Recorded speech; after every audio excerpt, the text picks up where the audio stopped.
vous faites beaucoup de morts dans les rangs russes? Alors, je vais vous donner un chiffre simple. On est à 1 contre 8, mais grosso modo, pour un Ukrainien tombé, il y en a 4 Russes, quoi.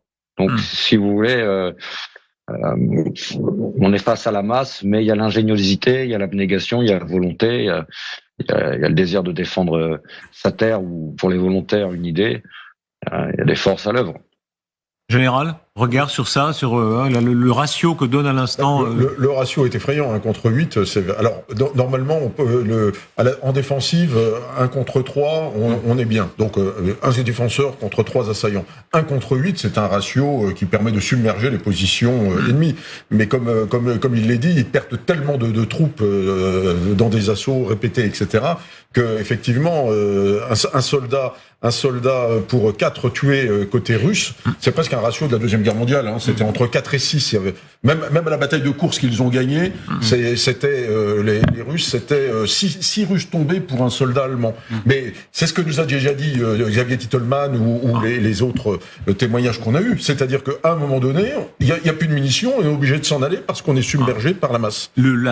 L'effort de masse des Russes, c'est-à-dire on revient dans quelques instants, Gilles Grassani, on montrera votre graphique où on voit l'effort financier de la Russie, mais c'est aussi un effort de masse. Envoyer un maximum de soldats, et ça nous est confirmé par le compatriote français. En fait, la particularité du front actuellement, et je parle sous le contrôle du général, c'est d'abord la masse, effectivement la masse des combattants, plus les bombes.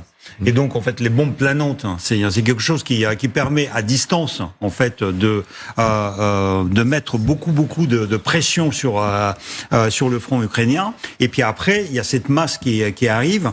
Et on a l'impression que les Russes s'en fichent complètement des pertes qu'ils subissent, parce que ils se disent, on trouvera toujours des pauvres bougres qui vont s'engager dans l'armée pour 30 000 $, 40 000 $.